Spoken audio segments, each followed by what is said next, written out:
Money cell में आपका स्वागत है। मित्रों, आज चर्चा पुनः एक बार इस चुनाव पर। जिस तरीके से 400 पार का आह्वान है भाजपा सरकार का, लेकिन वो कमोबेश पूरा होता नहीं दिख रहा। मिरेकल भी हो सकता है, अभी कई चरण के चुनाव बाकी हैं, लेकिन हाल फिलहाल मोदी के इस आह्वान पर कि अब की बार 400 पार, सबसे बड़ा जो कांटा आ रहा है वो आ रहा है बढ़ती हुई महंगाई का। मोदी सरकार ने जिस तरीके से निःशुल्क वितरण पर जोर दिया, इतना अगर इन्होंने वास्तव में जन कल्याण का भाव रखते हुए टैक्सेशन स्लैब कम किया होता, मिडिल क्लास को राहत दी होती, तो शायद वोट प्रतिशत भी ज़्यादा होता और मोदी के लिए 400 का रास्ता बड़ा सरल और सुगम होता। लेकिन नहीं, ये हो भी सकता है क्योंकि जिस तरीके से कांग्रेस के नेता अनर्गल बयानबाजी कर रहे हैं, जैसा कल एक बयान मणिशंकर अय्यर का आया, इससे भी कांग्रेस के पक्ष में माहौल बिगड़ा है।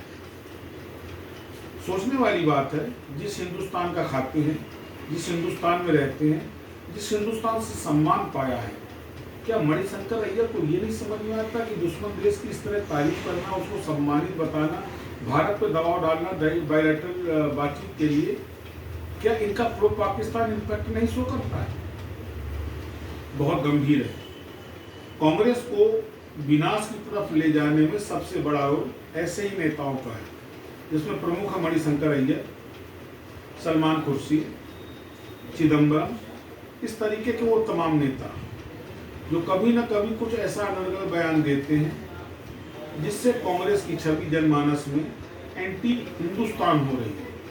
मोहब्बत की बात करना और मोहब्बत करना ये अलग अलग चीजें हैं। बात तो राहुल खूब कर रहे हैं, मोहब्बत की तथाकथित दुकान चला रहे हैं, पर खुद सोचिए, आज से कुछ दिन पूर्व नेशनल चैनलों में एक फोटो वायरल हुई थी जिसमें दक्षिण की एक सभा में राहुल को मोमेंटो के रूप में राम की प्रतिमूर्ति दी गई और राहुल ने लेने से इनकार करा। प्रियंका जी का एक बयान था, राम सबके हैं, पर प्रियंका जी ये ना बता पाई आज तक कि वो 22 वकील किसके थे जो राम मंदिर के विरोध में थे।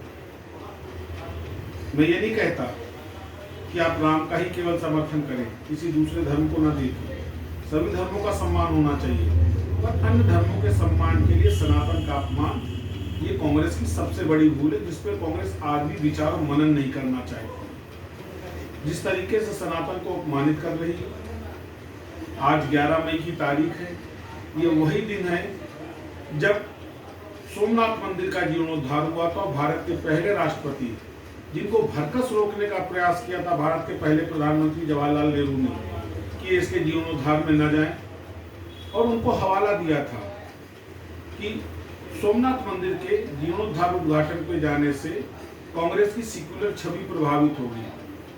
और बड़ा सुंदर जवाब दिया था तत्कालीन राष्ट्रपति डॉक्टर राजेंद्र प्रसाद ने कि हम मस्जिदों में भी तो जाते हैं, हम गिरजाघरों में भी तो जाते हैं, तो मंदिर में ही जाने में सेक्युलर छवि कहाँ से प्रभावित हो रही है?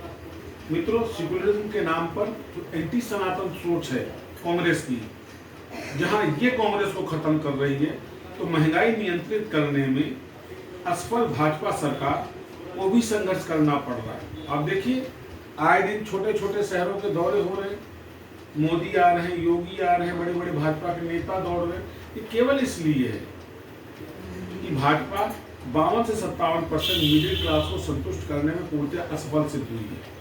फ्री का वितरण तो बहुत हुआ है। आप आजकल एक विज्ञापन भी देख रहे होंगे, एक महिला हाथ दिखाती है, मेरे वोट ने मुझको 5 किलो राशन दिया। तो क्या ये वोट की कीमत नहीं है? क्या जरूरत पड़ी? दुनिया जानती है, आप जगह जगह छाप रहे हैं कि हम 80 करोड़ को फ्री खिला रहे हैं। फ्री क्यों कर रहे हैं? एक तरफ तो आप फ्री बीज के नाम पर दूसरी पार्टियों पे आपत्ति उठा रहे हैं, दूसरी तरफ हम फ्री खिला रहे हैं। सोचने वाली बात है दोनों ही पार्टियों के लिए। पुनः इस वीडियो के माध्यम से मैं स्पष्ट करना चाहूंगा कि जब तक सनातन विरोधी सोच कांग्रेस नहीं खत्म करेगी, वामपंथ के प्रभाव से नहीं मुक्त होगी, सेक्युलरिज्म के नाम पर सनातन का विरोध नहीं बंद किया जाएगा, कांग्रेस का उद्धार नहीं है। तो दूसरी तरफ महंगाई अगर नियंत्रित नहीं होगी, 52 से 57% मिडिल क्लास को भाजपा नहीं कंसीडर करेगी। इस बार तो जीत है, लेकिन भावी भविष्य में जीत इतनी सरल और सुगम नहीं होगी। इस बात को भाजपा के भी शीर्ष नेतृत्व को समझना पड़ेगा। ये हिंदुस्तान है, यहाँ गरीब, मध्यम और उच्चतम वर्ग तीनों ही वर्ग का निवास है।